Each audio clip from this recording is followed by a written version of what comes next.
it felt like Invasion of the Body Snatchers. Like everyone just turns to them Yeah. and they just start grabbing, and he goes, "Get off of her!" And they grab him, and they're screaming, and you see Maul, and she's just walking up with this intent, Yeah. and it's terrifying. And you see a knife in her hand, and Ariadne is screaming, "Wake me up! Wake me up! Wake me up!"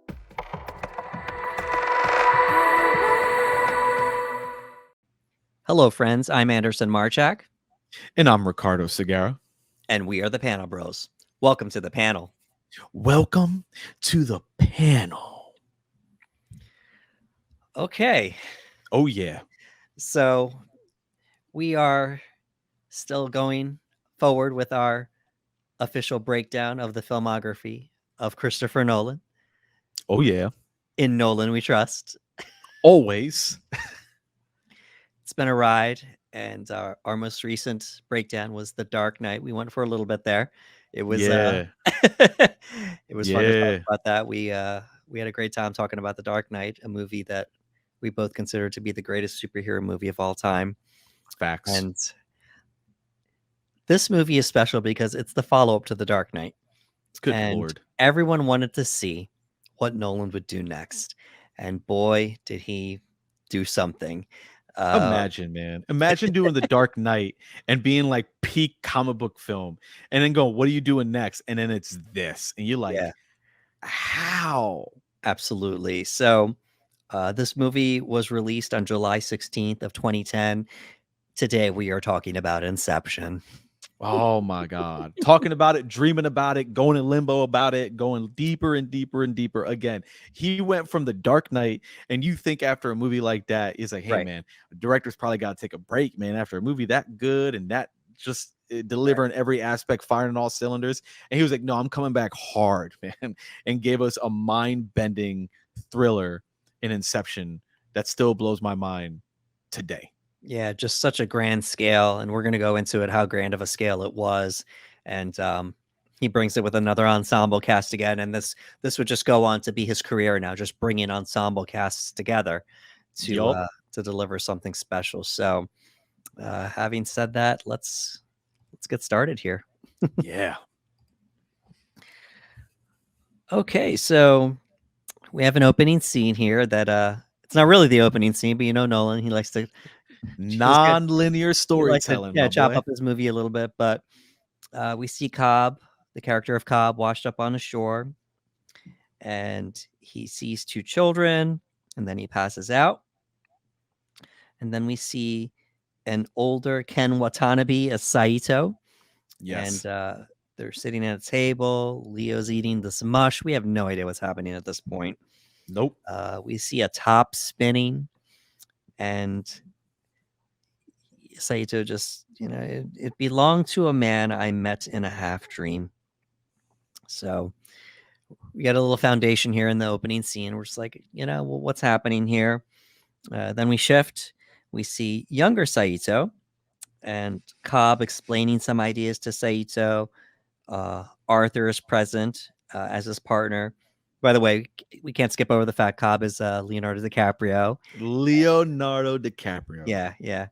And Arthur is Joseph Gordon-Levitt in a prominent film role here, so to speak. Let me just say, yeah, he is one of my favorites. JGL is one of my favorites. So the fact that I got to see him in a Nolan film made me super excited, because I was like, hey man, you're working with Nolan now, and like you officially made it. I mean, he's already made it, but I don't know. I was just very happy to see him working with Christopher Nolan. Yeah, it was great. So we then shift to the real world, and we see that everyone is sleeping. We realize this is a dream.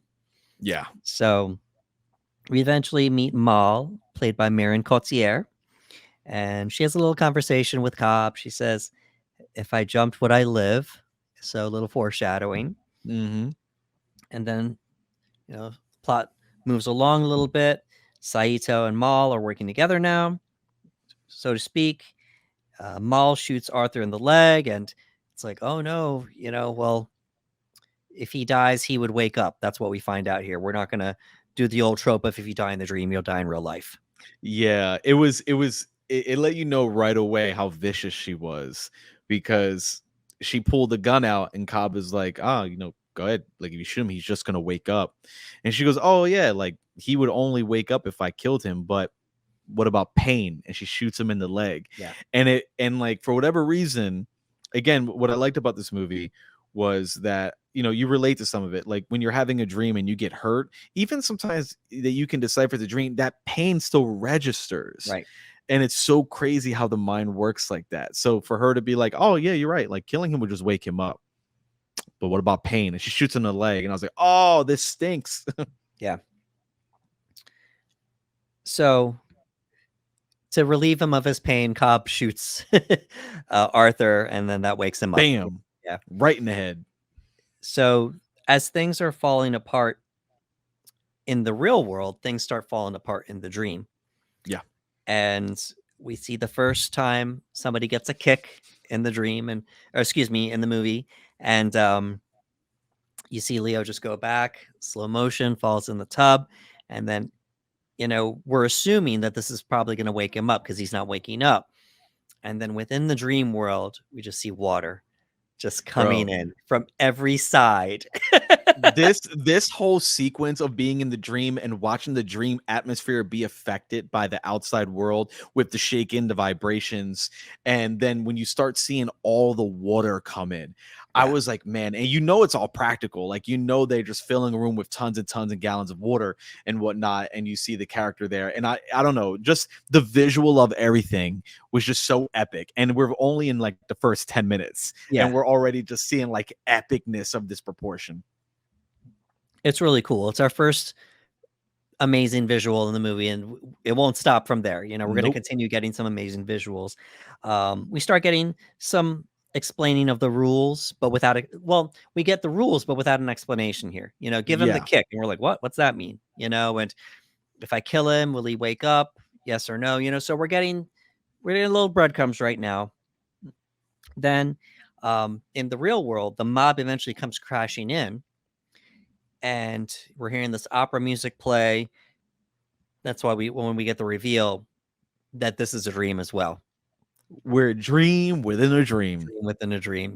Saito's laying on the carpet. He's like, "Yeah, it was a really nice wool, but this is polyester." Yeah. And I was like, oh no. Like it was so funny because he's massaging the carpet, and I'm like, and I remember the first time being like, what is he doing? And Yeah. he's explaining it, and I'm like, what? And then you realize, oh, it's the dream within a dream, as you mentioned, but also whoever the architect is, that's an aspect that they made a mistake, and he caught Right. it. And I was like, oh, like I like the guy says, I didn't expect him to rub his face in it, so I Yeah. can't really blame him. I mean, and credits Saito too, because I don't know if I would be able to tell the difference between wool and polyester Dude, as I'm my laying man, on it face down. yeah, So he knows his fabrics, because as yeah, soon as he touched it, he knew something was yeah, off. Like he was very, I don't want to say arrogant, but he's like, hey, you guys failed the mission. Like I was aware it was a dream. Like you guys clearly messed up. And little does he know he's still in a dream. And I thought yeah. that was great. So we start getting some exposition for the plots. Cobb and Arthur, they're known as extractors, and they perform heists using some type of technology where people share dreams. Yes. And what they do is they try to target the subconscious of the people so they can get the information. Mm-hmm. So, so Saito is their target right now.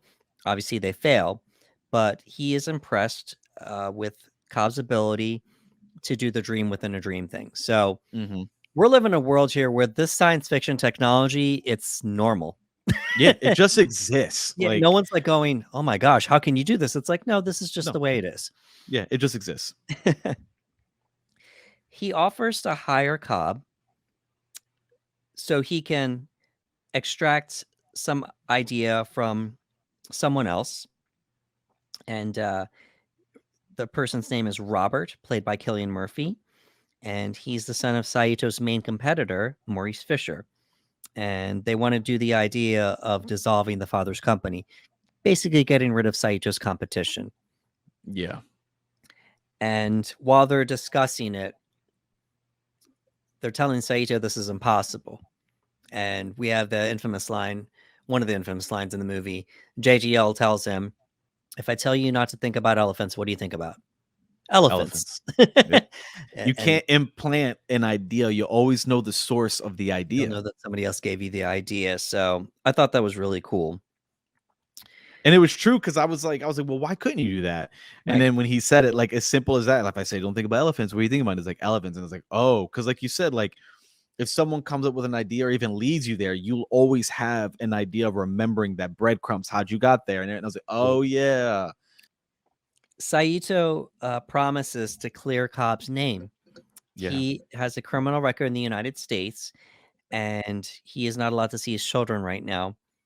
And up until this moment, Cobb's just like, "No, I don't wanna do this, can't do it," and then he's offered this thing where he gets to see his children again, Yeah. and, he says, "Okay, we're gonna do it." So he starts to assemble his team. We then meet Professor Miles, who is Miles' father, his father-in-law, the grandfather Mm-hmm. of his children, and, Cobb tells him about the situation. He needs the best student you have because the architect can't be myself, it has to be somebody else. Yeah. And, we meet Ariadne. Ariadne. Yeah.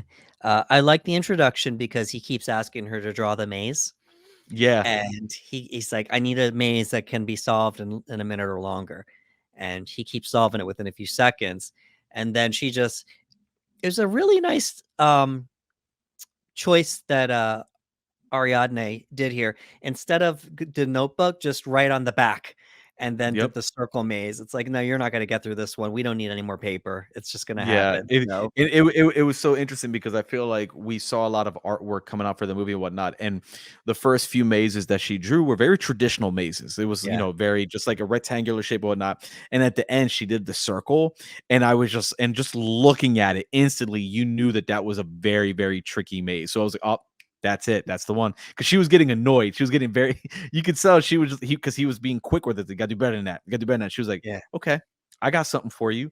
Da da da." There you go. And he's like, right, "Yeah, that's more like it." exactly. Then we see Ariadne get introduced to the dream world, Yeah. and, we get another visual here of things getting blown up because So good. Cobb is sitting there telling Ariadne, "Do you remember how we got here?" You know? Do She's you just like, "Well," and Yeah, it because hits, and yeah, it's like, "Oh." we're dreaming right now, so things And, start like, blowing up. you see because she's aware of it, it starts to lose its structure, you know what I mean? And Right, she's just like and he's like, "It's okay, stay calm," and then you start to see the explosion everywhere and everywhere and everywhere, and I was like, "Man," again, like, what I like about Nolan is he constantly thinks outside the box, but he's utilizing things that we understand and know in real life. Like, when you have a dream, you're just in a place, you're just there. Like, when you tell your friend, "Oh, I had this dream last night, man. I was at this hospital." You don't dream about waking up, getting in the car. You're just there. right. And I love that he used that as a plot point to differentiate from the characters about what's the real world and what's not. And when, in the moment he was like, "Well, how did you get here?" And you see her sitting there, and he's like, "You don't remember, do you?" And I Yeah, was like, "Oh, they're dreaming." So it was cool. yeah. So they're back in the real world here, and we get some more explanation of the rules, like, "Oh, we were there at least an hour." It's like, "No, it was 5 minutes." Hmm. Just 5 minutes, and, in the dream world, time slows down, so we get some more rules here. Alright, well, let's go back in again, let's see what else you can do. Um, Ariadne meets Ma briefly, Oh boy. and just for a little bit, nothing harsh happens. Um, we get the city folding scene, Hmm. and, that was pretty awesome. Dude, that was that that that scene is so, imprinted on so many people's brains that anytime you see any movie that looks like it's doing anything similar, you're like, "Oh, Inception." Like, I remember when Doctor Strange came out and everyone saw the trailer and was like, "Oh, it's Inception." You know what I mean? Because of the great visuals and the idea of she kind of folded the entire landscape in half. So like the Yeah, entire landscape folds in half and it stacks on itself. And like just again, just the idea and visual of it was like it was frightening because I was like, yo, that's insane to think about that yeah. concept, but it's a really cool shot. We get another explanation here. Why are they all looking at me? And he tells her, well, since this is my dream, my subconscious is seeing you that you don't belong. So Mhm. like white blood cells, they're going to start attacking you eventually, and that's why they're looking at you. Um, So scary. I don't know why right. that's so scary. And then, then we get Maul again here, and then, we get the stab, Bro, and yeah, not good. horror movie. It's a Yeah, horror movie at this point because and again, like she's starting to create this bridge and he's telling her, he said, "Hey, I know this bridge." She goes, "Yeah." She goes, "I walk it every day." And he's like, "Never build from memory. Always try to create things that are new." And she's like, "But aren't we supposed to build everything?" He goes, "Always something small like a street lamp, things like that, but never structures that are so big because it's very easily to get confused between the real world and the dream world." And then all of a sudden like you start to see, and it felt like Invasion of the Body Snatchers, like everyone just turns to them yeah, and they just start grabbing and he goes, "Get off of her," and they grab him and they're screaming and you see Maul and she's just walking up with this intent yeah, and it's terrifying and you see a knife in her hand and Ariadne is screaming, "Wake me up, wake me up, wake me up," and then she gets her in the stomach and she jolts awake. And I remember thinking like Nightmare on Elm Street horror movie sequence right there. That's so scary because again, I know I can personally relate that when I'm having a really bad dream and I can see the threat, there have been times in my life where I'm like, "Wait, I'm dreaming. Wake up, wake up, wake right. up, wake up." You know what I And you mean? Like you can't. like wake up and you can't do it. It's so good. I think that's gonna be the foundation for the rest of the movie. Marion Cotillard almost plays not the villain, but the antagonist in the movie, Mhm. and there's a lot of horror-like sequences Oh that yeah. we'll get to as we go along here. I really like Paige here. Um, just constantly changing things with enthusiasm. Because this is, Yeah. you know, Ariadne is an architect. So you Yeah. imagine being able to create things with your fingers just at the drop of a hat. Just forming new worlds and all these things happening within the dream world. So there's just this energy that Paige brings to it. And I felt that Nolan displayed some real creativity with this scene. The, Oh yeah. the city folded, and then they walked, and then they walked up, and then they walked on top of the city.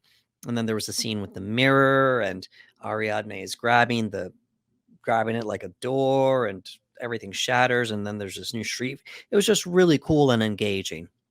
It was. You can see how easy it is. You can see the enthusiasm and you can see how easy it is to kind of get swept up in that power. And we'll talk about later with other characters where like Ariadne's having like almost like fun with it. You know what I mean? Now Yeah, that Ariadne is aware of what she can do here, she's having fun. And the door trick was so dope because even Cobb looked at it like, huh, it was really cool. And then he realized where they were. But besides the point, like you could feel that enthusiasm, like she's getting into it and whatnot. And I like that. exactly. Uh, we get a little brief explanation. So there's a lot of exposition in this movie, but it needs it. And Hmm. we got a little explanation about the totem. And we have a Cobb with his top here, and it spins, and if it falls, and I know that we're in the real world. So I thought that was pretty Hmm. cool. We then meet Ames, uh, Yeah. younger Tom Hardy, as his I career love is it. just blossoming at this point. And we get a chase scene on foot, what I thought was really cool. They're going through the city, and um, I thought it's really small, but when he goes into the cafe, for whatever reason, he's getting yelled at by the manager or the Yeah. owner, and we don't know why he's getting yelled at. No. It's just he's No. getting, he keeps trying one cafe, keeps trying to order the Yeah. coffee, and the guy's like, "Why," Yeah. and the chase scene continues, and there was a really odd moment where he's squeezing through like this little crack Dude. between the alley. Yeah. I thought that moment was kind of odd.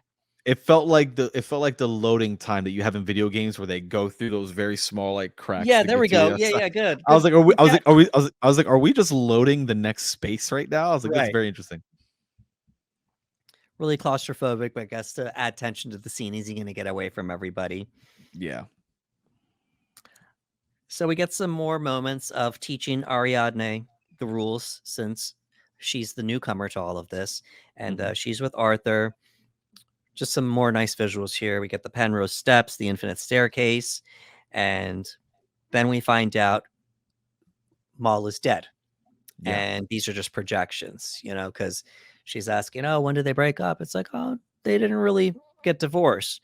She's still with them. It's like, no, she died. She's So dead. I felt like Nolan did a really good job here in the script that he's not giving everything away about Maul just yet, because Maul is a Yeah. very interesting character at this point.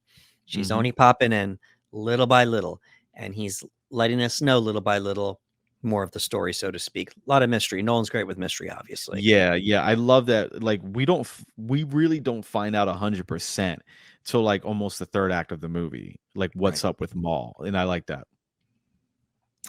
We then meet Yusuf, and we find out he's a chemist. He's going to be in Hmm. charge of the chemicals they use to sedate themselves, and we find out for the first time ever they're going to try to do 3 levels of a dream. Insane, dude. Right. Because they need this to really implant this idea in Robert's head. Yeah. So we see the team making preparations for the heist, but they're all just being really intense about it. Inception is a priority. We have to Hmm. make sure that this goes through and then sticks. Ariadne makes her totem, and I think it's a pawn, if I'm not Yeah, yeah, mistaken. it's a chess piece. Yeah. Yeah, I believe it's a pawn. It's either a pawn or a bishop. I think it's a pawn, but Hmm. it's a certain weight, and we already got the rules that no one else can touch it because Arthur had the load of die. So, Cobb goes to reach for it. She's up. Nope. Good. You're learning, Yeah. don't hand it out. Get a little bit more info on Maul's death. And we find out that uh, the reason why Cobb's on the run is because they think that he killed her. Yeah. So more breadcrumbs, and he has a nice line here. Thank you for what? For not asking if I really did it. Yeah, I don't know why it was a very good moment because I feel like we have seen other stories and films that like, oh, they think I killed this person, and the other person usually goes, well, did you? You know what I mean? And Ariana didn't do that. Like he's like, oh, they think I murdered my wife, and there was just a pause.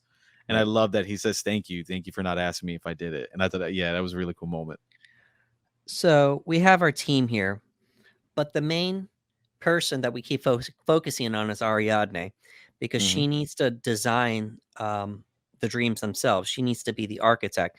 And they keep stressing this point that Cobb can't do it because um, he feels like Maul is going to sabotage everything, a Yep. part of his subconscious.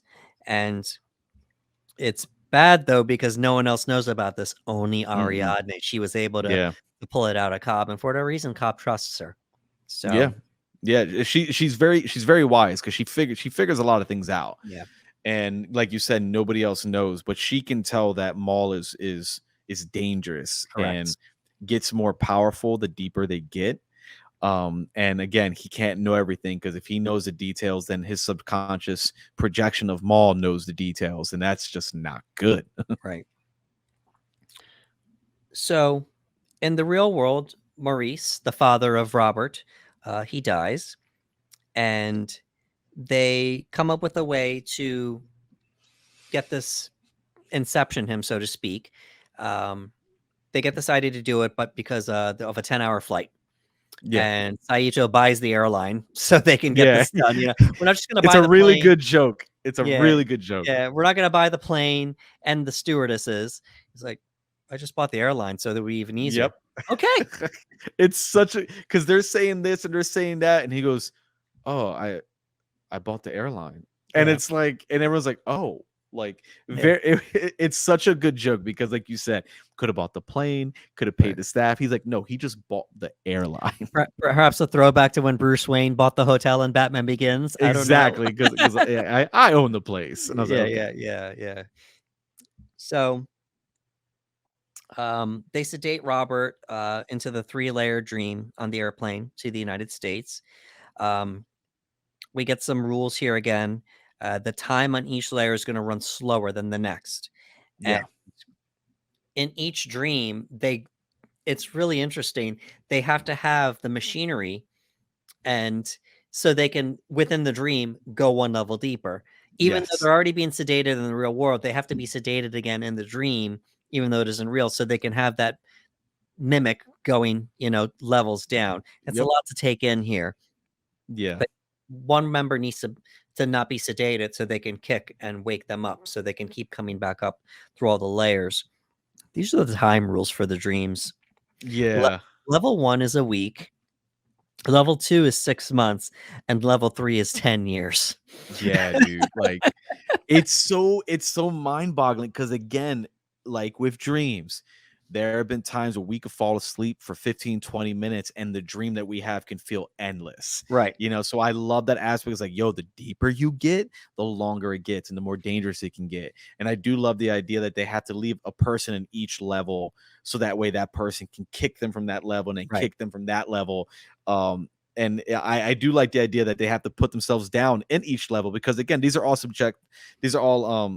subconscious projections and whatnot. So they have to believe that they're going deeper and they do the machinery in each level. And I'm like, man, again, Nolan he's got a really good science to it, and I dig it. Yeah, and I like the explanation too. It's really simple, but no matter what they said, your body will feel like you're falling, which is Yeah. why you wake up.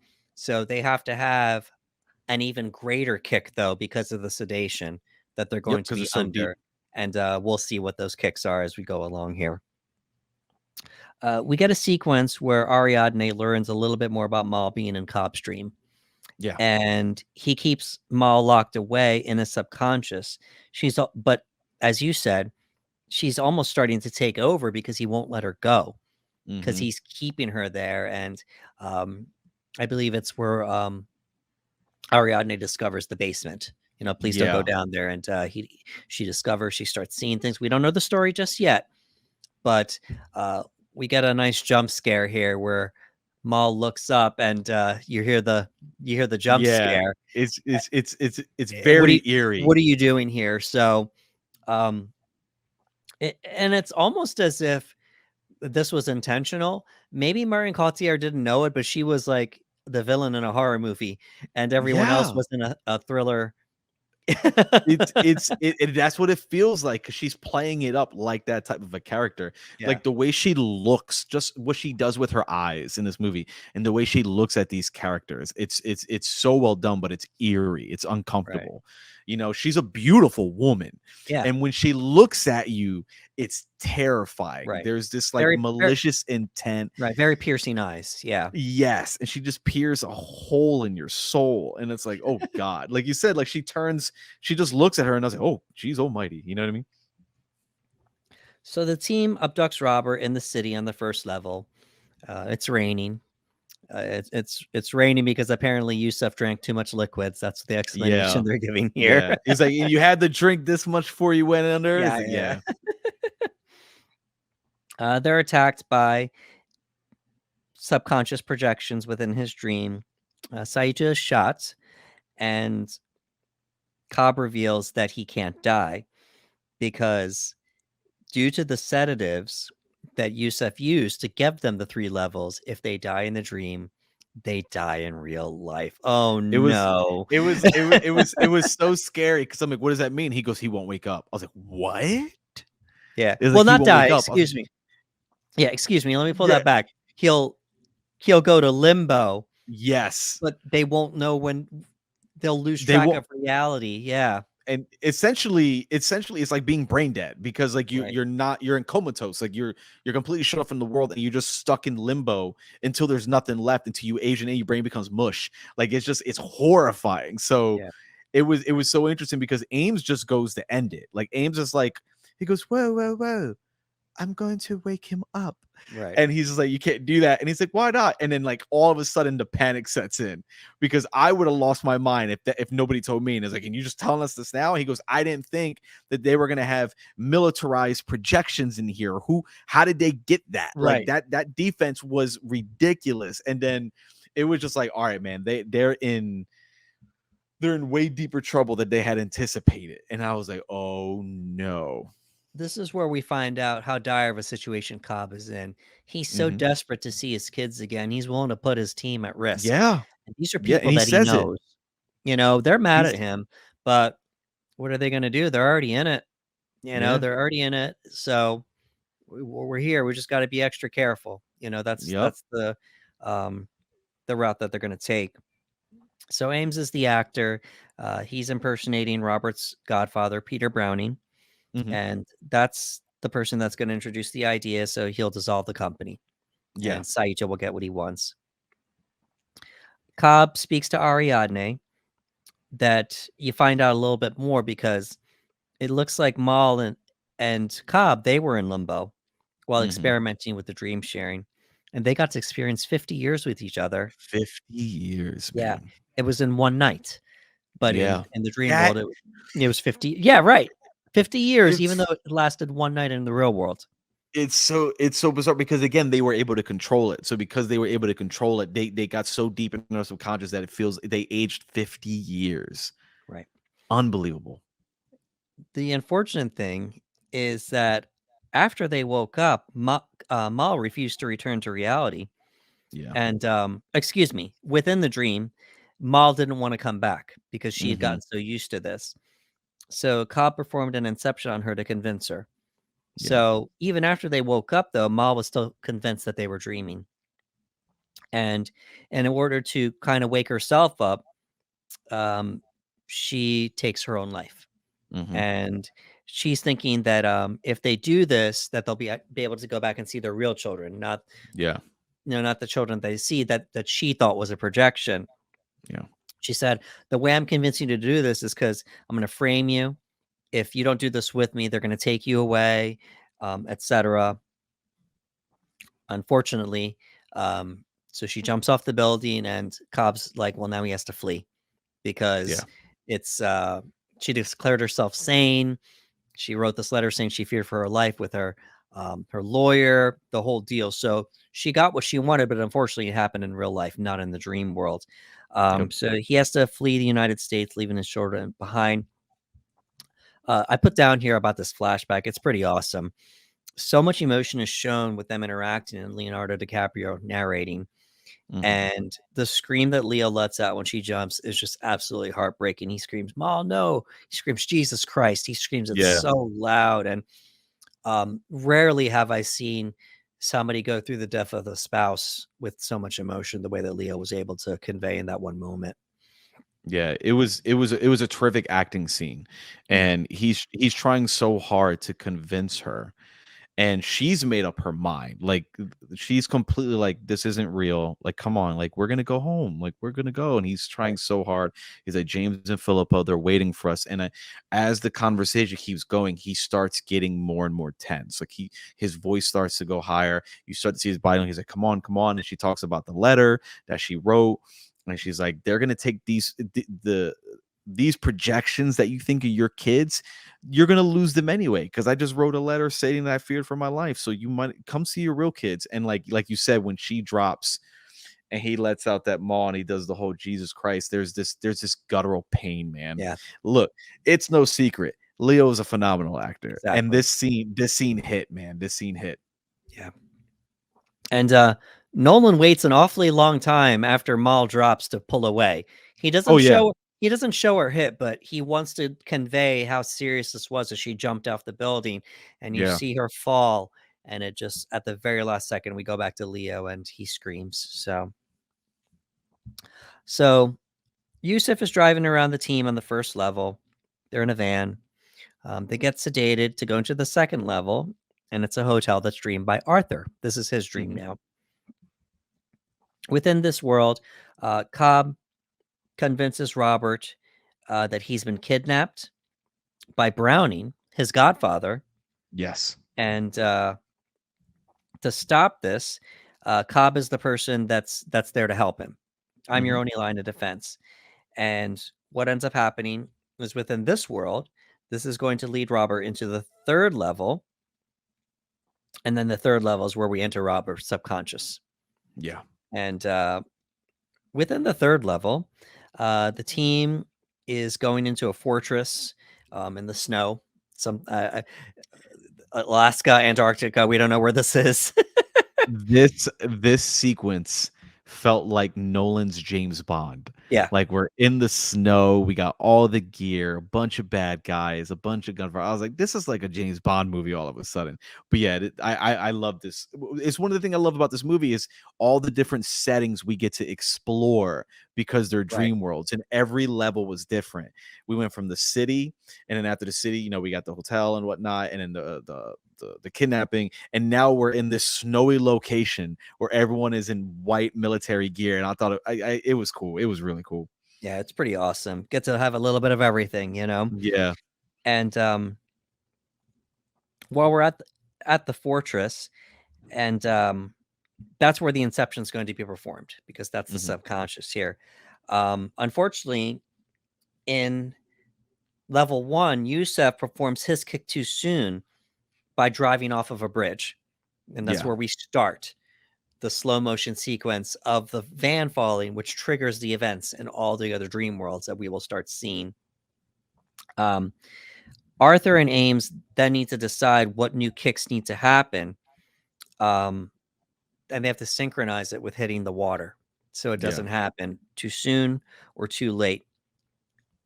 And how they do this is the elevator and the fortress are both going. They're both going to end with the kicks of explosives. Mhm. So the elevator in the hotel, and then the fortress with just being blown up. That's how they're going Yeah. to do the kicks in each one. It has to be so intense because of the chemicals that they're using here. We get the slow motion of the bridge, the vans going over, and you see them all flying around inside the van.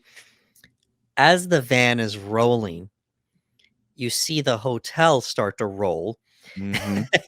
And JGL Arthur, he's running around doing this fight with the room spinning. He We got get to be this. Spider-Man for this movie Yeah, because he's crawling right. all over the walls and everything, and I was like, "Oh, this is Amazing, great." amazing fight, amazing gunplay. It's so cool. And then Arthur rounds everybody up into a floating bundle. There is so much happening all at the same time here. It's so good. Visually, when he rolls them all up, it looks so unreal. Like, it's just like it's so crazy because there's basically no gravity at this point, Right. because that was one of the key components that they said was, "How are we gonna kick you awake when there's no center of gravity?" Like, so they had to go extreme. So he's wrapping them up, and he's tying them up into, like, this ball that he can just make mobile through this whole hotel into the Right. elevator. And just looking at it, again, Yeah. it's something else that you can't land your finger on it, like how that's even possible. But it's like it's one of those things you see in a dream that shouldn't exist, but it does, and Right. it looks fantastic. It looked real, and we've seen, if you haven't, please look this up. They showed us how how Nolan did it, the rotating room, because Yes. that's an old Hollywood trick, Yeah, yeah.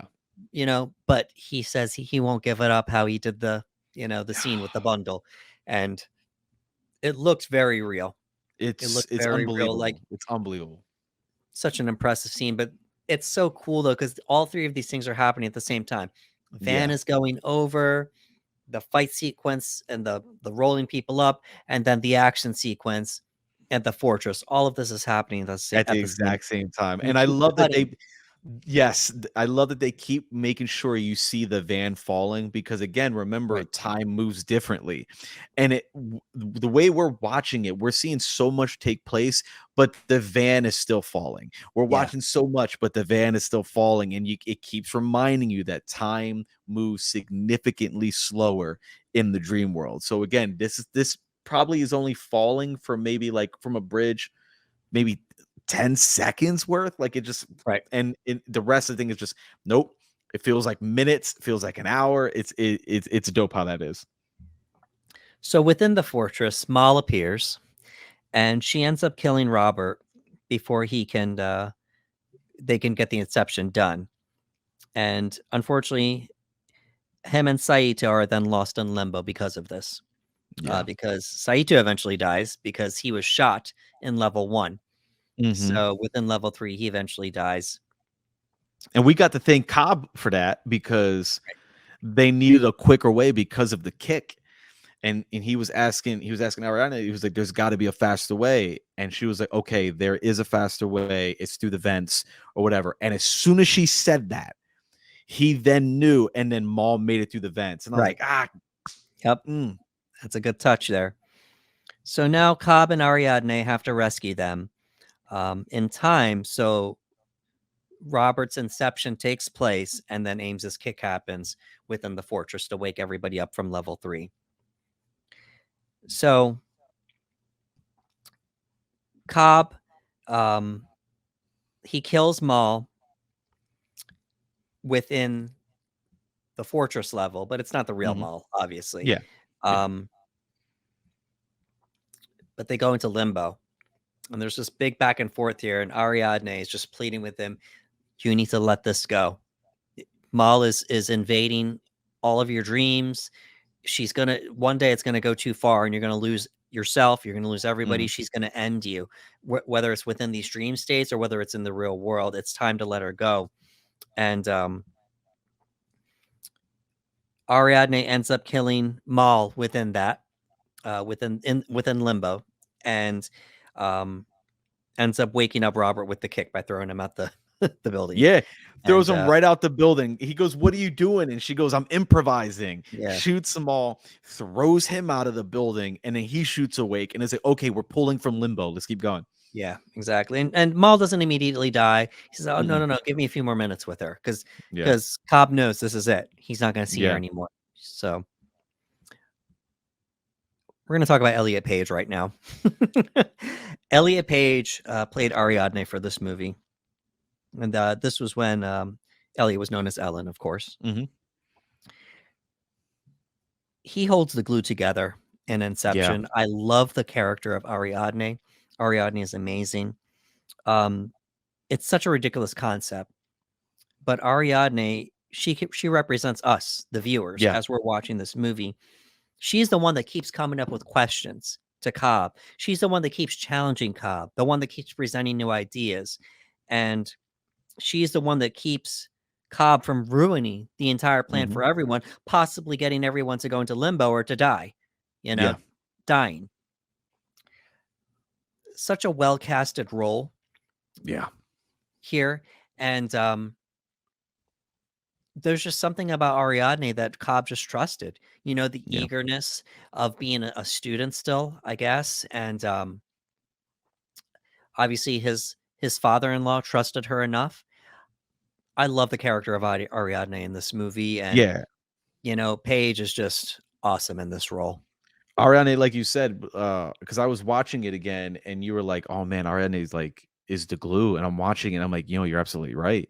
Yeah. And maybe there was a part of Cobb that understood the significance and how important this mission was, that maybe he was choosing to be more open with her because of that.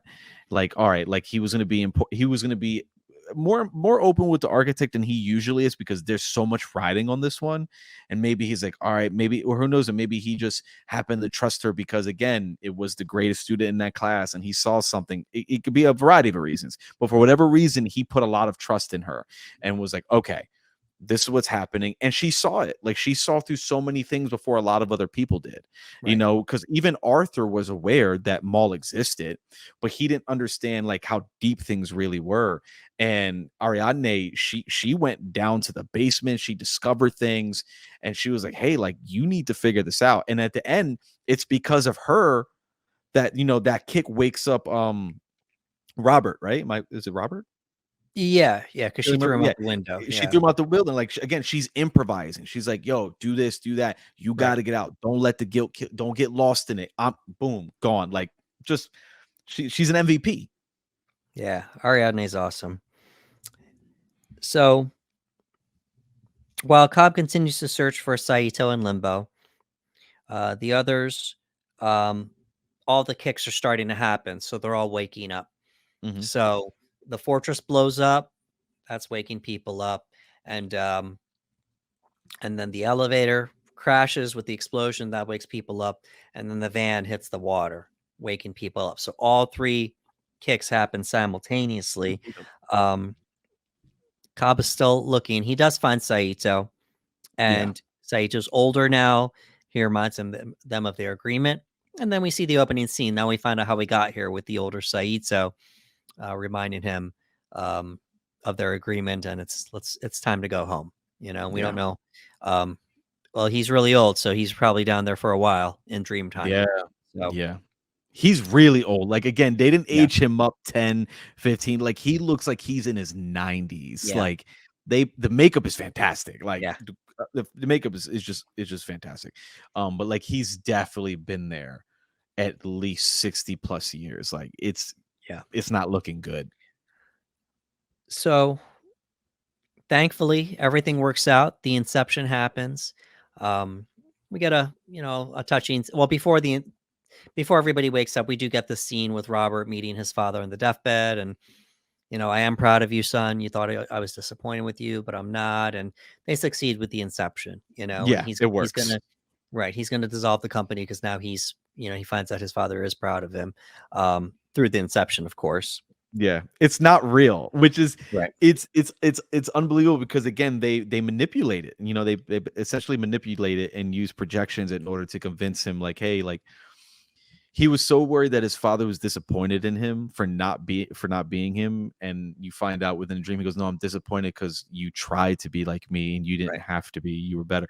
And like he's getting this catharsis, but it's not real, but it Right. gets the job done. Right. They all wake up in the airplane, and I love this scene So because good. Robert wakes up thinking he only had a dream because Hmm. he's seen everybody on the plane in the dream. So he's thinking, practically speaking, that he just had a dream. But everyone else is waking up one at a time. We have Hmm. JGL waking up. We have, Tom Hardy waking up. We have Elliot Page waking up. And Cobb finally, Yusuf. Everyone's waking up one at a time, and they just had the adventure of their lives. They've never experienced something like this, and it's just like they're waking up, and we did it. Just in your There's not a single word muttered between it's anybody. so good.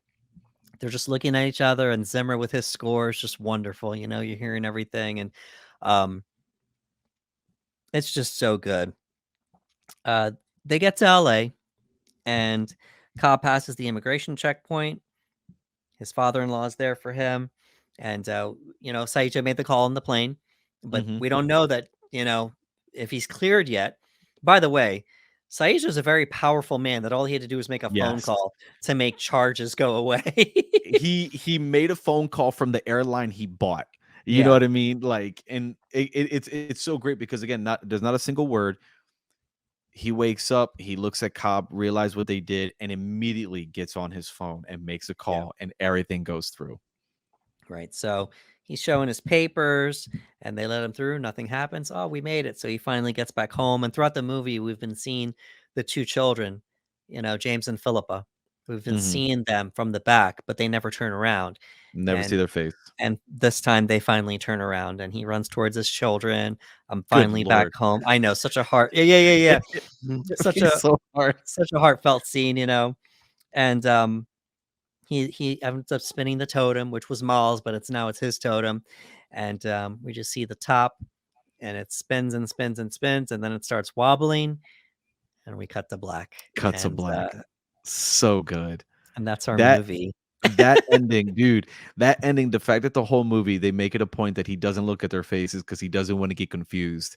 And at the end of the movie, when Yeah, he spins it, and before he even lets it fall, he hears their voices and he turns and they turn around. And like the emotion that just swept over the entire scene and the music, and he runs and they're laughing and he's like, oh, they're hugging, they're kissing. And I was getting all messed up. I was like, I'm getting misty over here. yeah, And then it cuts back to the totem, and you're like, is it gonna fall? And then it starts to wobble and it cuts, and you're like, all right, like yeah, Nolan doing Nolan. Like, again, a pretty optimistic ending. He lets you cross that finish line and you right. see the wobble and you know it's gonna drop. I do recall Nolan stating that he's leaving the ending open to the viewer, Mhm. and but if you look, like, the children It turned around wobbles. and it Yeah, wobbled, and it and then wobbles. I think Michael Caine even said that in the script that the top falls over. Yes, yeah, So, we even have that. So it's just Nolan being a filmmaker. He doesn't wanna ruin it for you if you think it doesn't fall. If you think yeah. it doesn't fall, then that's for you. But for us, we think it falls. Yeah. Um, And look, I rewound it. I was like, hold on. And like again, it does wobble. it And does as wobble. you know, when they spin those things when you dream, there's no wobbling. It's just like nope. And I Keeps feel going. like I feel like Michael Caine said, I feel like in the script it does fall. And when they were filming and editing, Nolan was like, you know, it'd be really great. Right.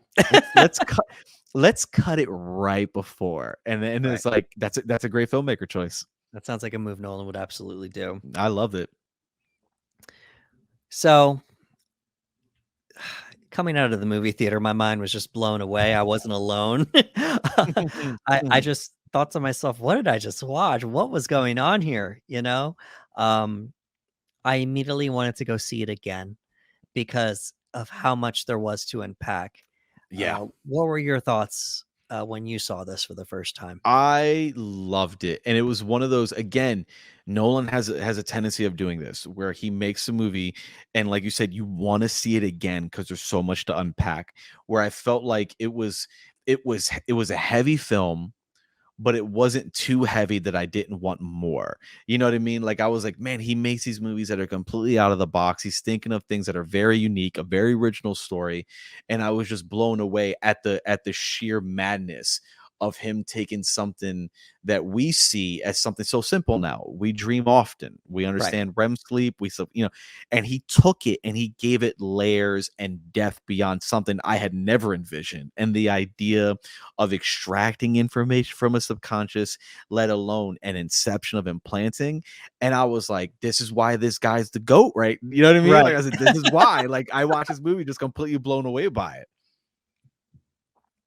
So the movie was first pitched in 2001, and it took almost 10 years for the movie to get made because then Nolan got wrapped up with doing other things. Mhm. Memento, in Insomnia, Batman Begins, The Dark Knight, The because Nolan Prestige. yeah, right, The Prestige, thank you. So Nolan, he said he wanted to do it on this grand of a scale, and he was early in Yeah. his career, so he wanted to get some more experience, and he wanted to get more trust from the studio before Mhm. he moved forward with this. Um, the budget for this movie was only 160 million. How does he do it? How I does he do it? no idea. I don't understand how 160 Nolan does this. ensemble cast, amazing practical effects, and amazing CGI, which we can't tell when it's CGI and when it isn't. Like, Yeah, obviously we it's know the scene is CGI, but it looks real when he's doing these certain things. Like Ariadne jumping out the window. We know that's CGI, but it looks real when he's doing it. every there are shots where again the city, the landscapes are changing. When the buildings are falling at the end, they Yeah, almost look like the sand castle that's falling, but it looks flawless and effortless. And I'm right, like, man, the visual effects in this movie are right, top notch. Again, I don't know how he does it for these budgets, but he does it. absolutely. It ended up making 836.8 million Of course it did. total box office. An original movie in Yeah. 2010 made that Yeah. much money. Um, it was awesome.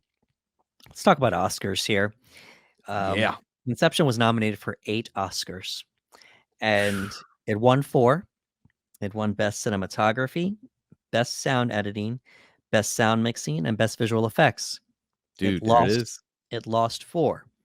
It lost Original Score, it lost Best Art Direction, it lost Best Original Screenplay, so yet another Nolan original. He wrote Yep. and directed it, and it lost Best Picture. So, um, and at this point, still no Best Director Oscar nomination for Nolan. I might add that, at this point in time. One of the biggest robberies in Yeah, cinema history so far. Give that right. man his Oscar.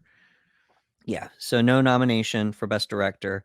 Um, I wanna say, yeah, this is the first time he's nominated for Best Picture, though, so, Mhm. Yeah. he would have been nominated for The Dark Knight, so they're like, "Okay, fine, we'll give it to you for Inception," and rightfully so, you know? Exactly. Rightfully so. This movie is definitely on par as a Best Picture nomination. Absolutely. I had it with me and I lost it. I wanted to look it up here. The Oscars were stacked that year, actually, and, um, there's a reason why, Inception didn't win that year. Let's take a look I'm here. waiting. I'm still waiting for a Nolan film to get it. I'm still waiting. But again, this one, if Oh man.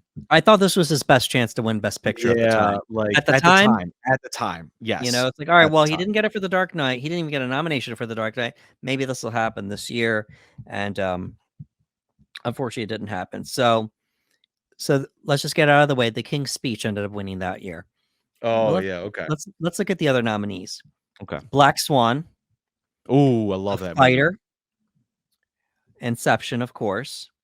The Kids Are All Right, 127 Hours, The Social Network, Toy Oh, Story 3, dude, stacked. True Grit, and Winter's Bone.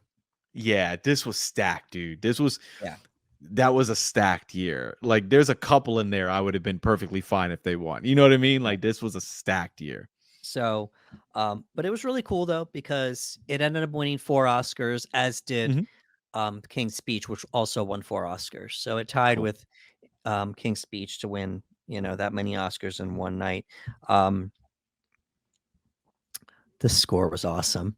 bro. Uh, we Come got to on. hear the opera song throughout the whole movie, Mhm. and then that iconic Oh, "Bwom," bro, come yeah, on, which man. apparently is that song slowed down. That's what Hans Zimmer did to get that. I believe that's what was Dude, stated. Hans Zimmer is one of the greatest of all time, and I remember downloading this score, just listening to it while I drive, and it is an unbelievable score. The emotional tracks, the blah, like the Yeah, epicness, like everything about it. Look, again, Hans Zimmer is one of the greatest of all time. So anytime you got the combination of Christopher Nolan and Hans Zimmer, you know you're yeah. gonna get something special. Let's take a look here. Oh, so there's a theory that the first letter of everyone's name spells out the word dreams.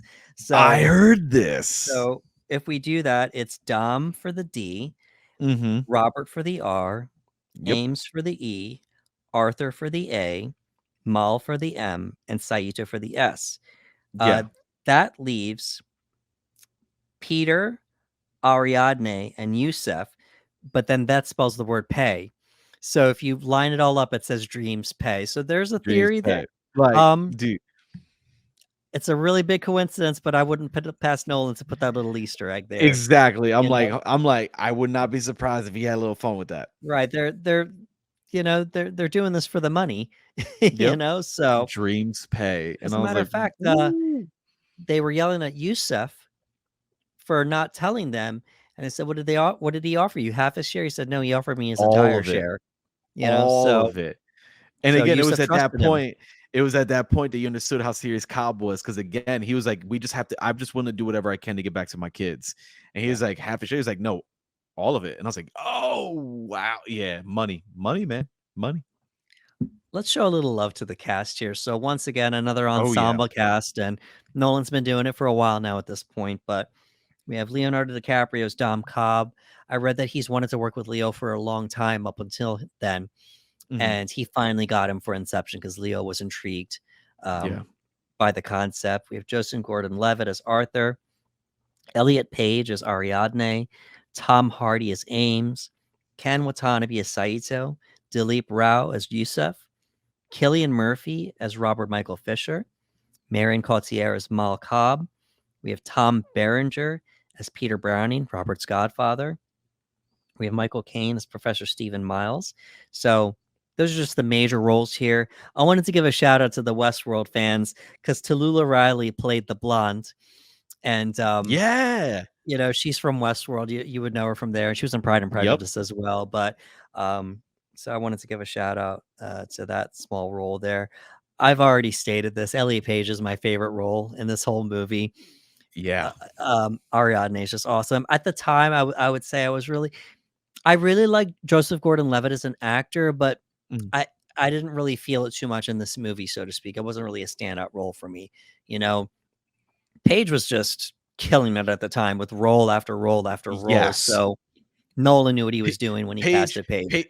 Page was blowing up, Right. and again, we've said it. We've said, like, if Nolan casts you, even if we don't see something initially, he sees something, and Elliot's role in this movie was Right. great. and Elliot's carrying it, and Elliot is working across from Leonardo DiCaprio and bringing it. You know what I mean? And brings almost like you said a presence of us in the movie. You know, like we can feel what he's feeling because, like I think you mentioned earlier, he represents the audience. The Ariana character represents the audience. Right. So huge standout. I loved Joseph Gordon-Levitt and Tom Hardy's banter throughout the Yeah, movie. that's great. I Yeah. absolutely loved Ames and Arthur constantly being at each other. It was so funny. Like if they were ever going to do a spinoff, I'm like, follow those two guys together. Like I Yeah. love that dynamic that they have of constantly like Arthur constantly getting on Ames's stick, you know Yeah. what I mean? And like, you got to do this, you got to do that. I'm sorry if I want a little bit of specificity and whatnot. And there's a scene where Arthur is he's shooting a weapon of sorts and Yeah. he's trying to shoot. And I love that Ames comes up and he's like, "Oh, you got to think a little bigger, darling." And he pulls out like this grenade launcher from Yeah. Terminator 2 and just blows it off. And he's like, "Oh yeah." Like I love the banter between those two. So when it came to the performances, anytime those two were together, I was having a good time. I liked the moment where Ames was playing the blonde woman and he Yes. approaches Saito in the elevator and Yeah. Saito's like, "Sorry, miss." And then he looks in the mirror and he sees it's Yep. Ames and he pushes him. It's just like having a Yeah. little fun, you know? It's Um, very good. I thought Leo was solid too, but he's always solid in every single movie that he does. Leo's Um, always good. it's such a ridiculous movie, but the way Leonardo DiCaprio is delivering these lines, I believed every word that he said. Yes. You forget that you're in a science fiction movie when Yup. you're watching this and it's a science fiction movie, let's be honest here, Yeah. but it's disguised as a thriller, a heist, Mm-hmm. a heist movie. So well, here we go, Nolan again, just blending genres together. I'm going to give you some drama. I'm going to give you some thriller, some science fiction. I'm going to give you a little bit of horror with Mal, just Nolan doing what he does. Leo has a great gravitas, like you said. He makes when they're given exposition and explaining it, you believe it as fact. It is one of the Right. most ridiculous concepts in a science fiction film. The idea that you can invade someone's dreams and implant, and he does such a good job. He's a great performer. We've always said this. We've been rooting for Leo for years and years to get an Oh, yeah. Oscar. When he finally got it, it was like, oh, there it is. But yeah, like it's one of those roles that, like anybody else in the role, the movie might have felt completely different. You know what I mean? But Leo has this groundness to him that makes it all seem authentic and real, and not everybody can duplicate that. Absolutely.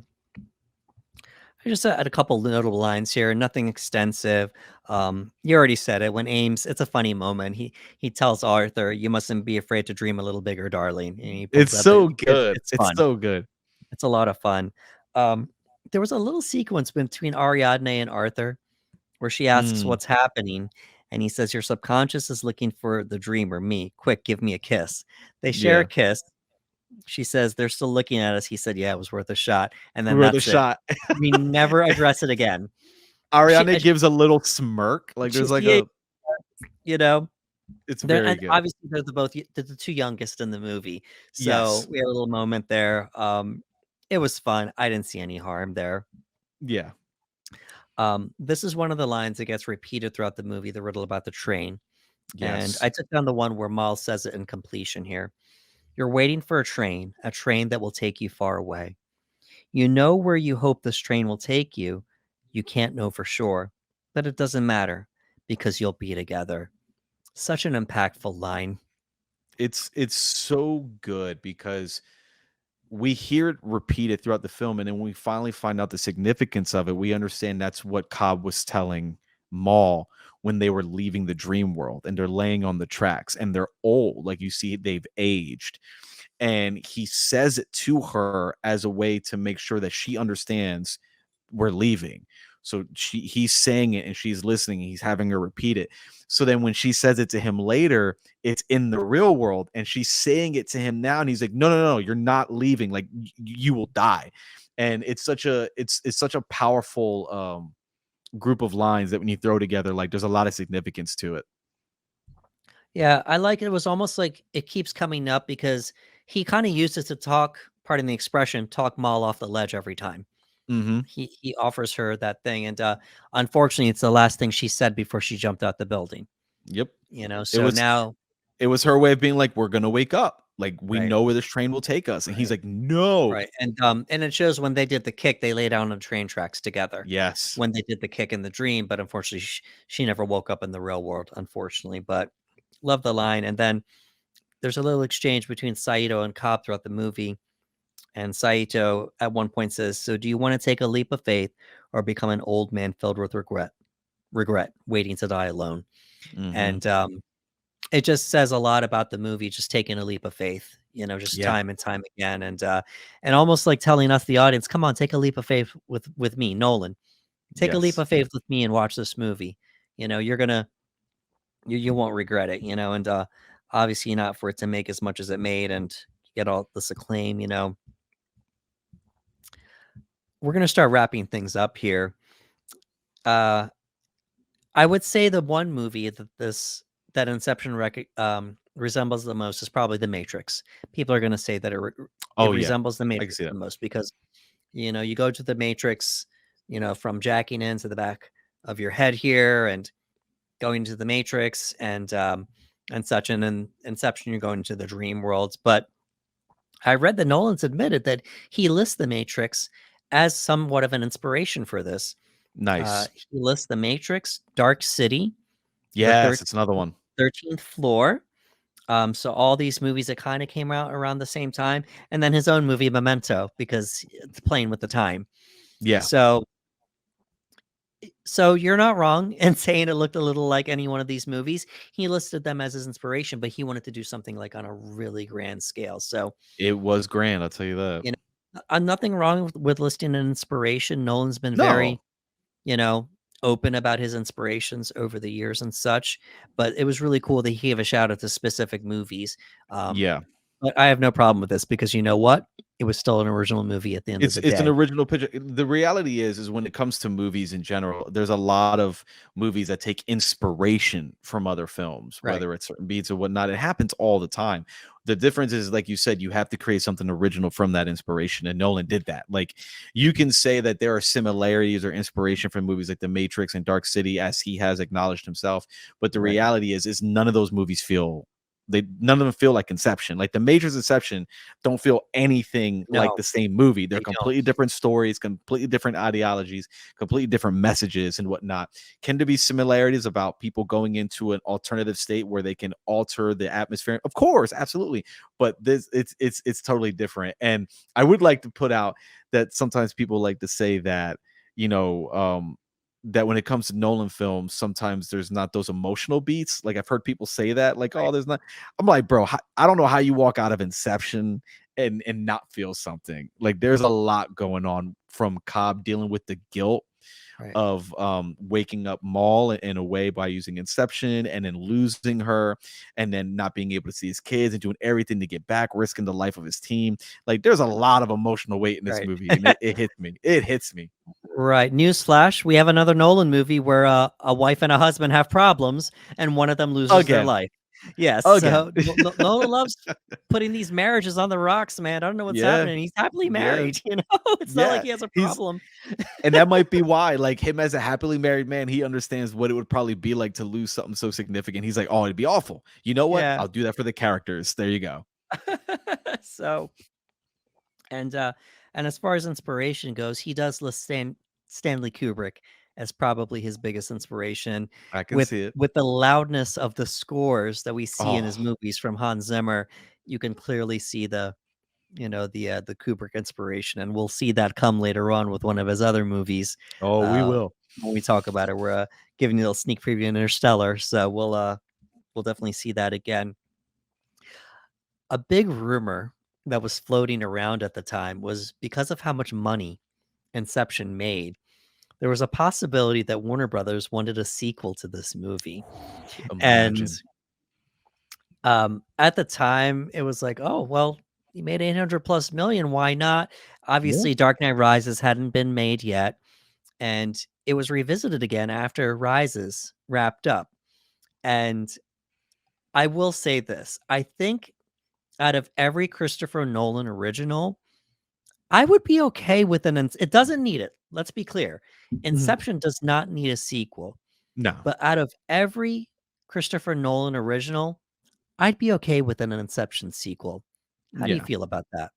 Yeah, I agree. I think if any one of them, if someone told me, "Hey, you have to take one of Nolan's pictures outside of the Dark Knight trilogy because they're sequels, Right. and you have to do a follow-up."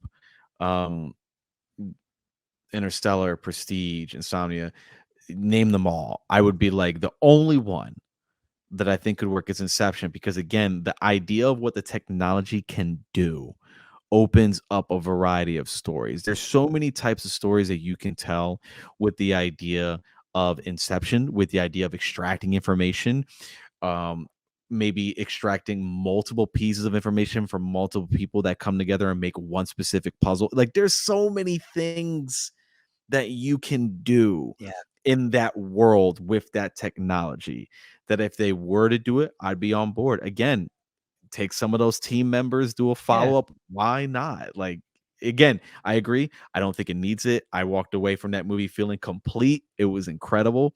But if they had announced Inception 2, you bet your butt I'd have been super excited. Right. So, I mean, Dom doesn't need to come back because his story's concluded, you know? Yeah. So maybe you had said maybe Ames and Arthur, maybe if they did something. Give me Ames and Arthur, put them back together, Yeah. have them pick a team, and have to work through their dynamic, trusting one another and everything else. And why Right. and bring Ariadne back. Right. Bring that character back. Like I have Right. no problem. Like they're an architect now.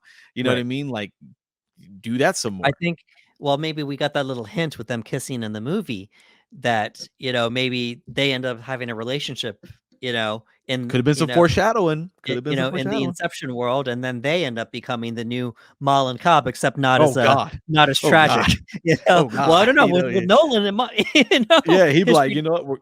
we're gonna do it We're gonna again. break him up.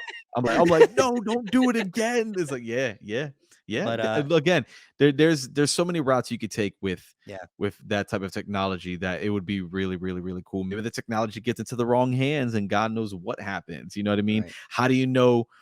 Knowing Nolan, he put a twist in there where you're doing something half the movie and you realize halfway through that you got Inception, that this wasn't your Yeah, idea. It's been implanted by somebody else for you to do this. And you're like, oh my God, why am I doing this? There's a lot of stuff you can do.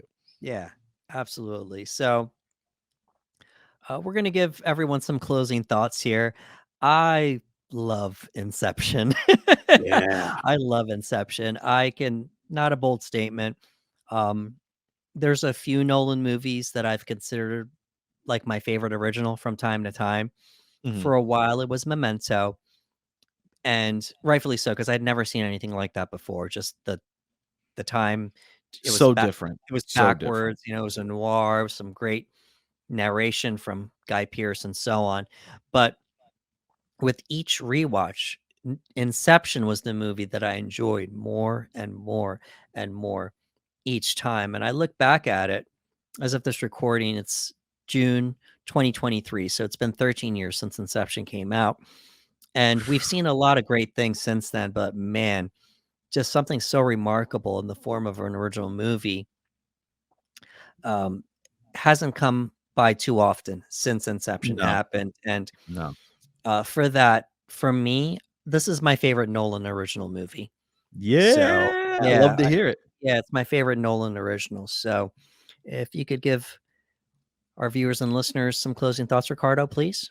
Yeah, I think Inception is another one of those movies where there were movies before and movies after, and I like you and I both agree that we always look forward to original films, original storytelling, and Nolan is great at doing that. And there haven't been many films that have done for me what Inception did in terms of originality, scope, and being different. Because again, to make a movie that's different is one thing, but he did it on such a big scale.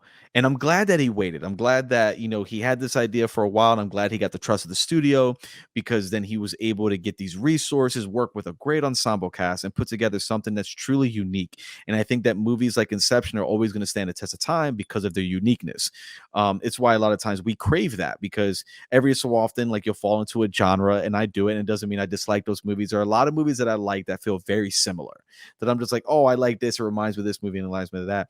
But when I watch Inception, even though show, he talks about The Matrix being an inspiration in Dark City, and I've seen those movies. When I see Inception, I only see Inception.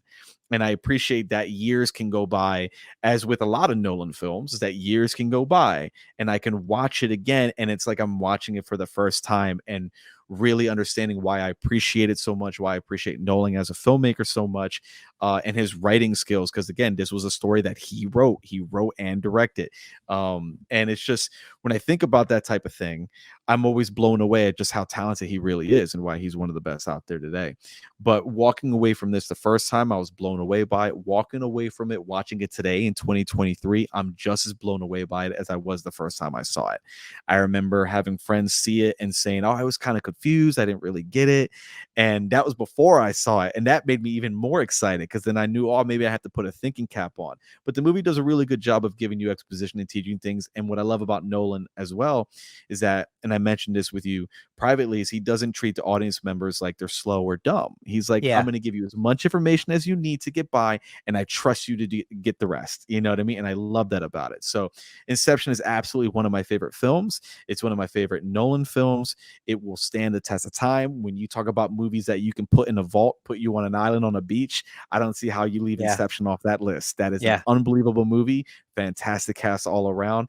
And again, it's another reason why we say it. In Nolan, we trust, and he's why he's one of the GOATs, period. Inception is that movie.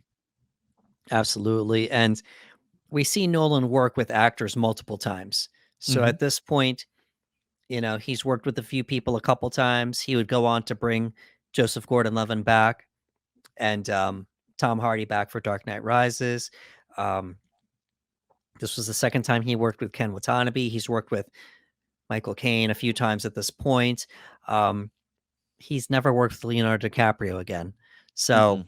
I mean, there was a rumor he might have worked with Leo again for Dark Knight Rises. I remember this. Yes, Riddler. There was Riddler. a rumor for that, but it didn't happen. So it would be cool to see Leonardo DiCaprio have a reunion with Nolan again one day. And you know, I was a fan of Elliot Page when he was Ellen Page, and I'm still a fan of Elliot Page now. So how cool Yup. would it be to see Elliot Page come back I'd be ready and to work with see Nolan? Elliot with That would be Nolan. so cool. It How would cool? be. It would absolutely be cool. Yeah, absolutely. All righty. Well, folks, that was the Panel Bros official breakdown for Inception. If you could please give us a like, share, and subscribe, we'd really appreciate it. As you know, we benefit off of the subscribes. It helps expand our reach. So if you could please subscribe if you haven't already done so, we'd appreciate that. Also, if you could please let us know your thoughts about Inception in the comments below, we would really appreciate that as well. Let us know how you felt about it, how you feel about original films and seeing original films like this. Please let us know. And if you could please stay tuned, we are continuing with our filmography of Christopher Nolan. Next up is The Dark Knight Rises. So the Ooh. the closing chapter of the Dark Knight trilogy. So all you superhero and Batman fans, please come Yeah. back for that. And we'll get that going there. For Ricardo Segura, this is Anderson Marchek saying, thank you for coming to the panel.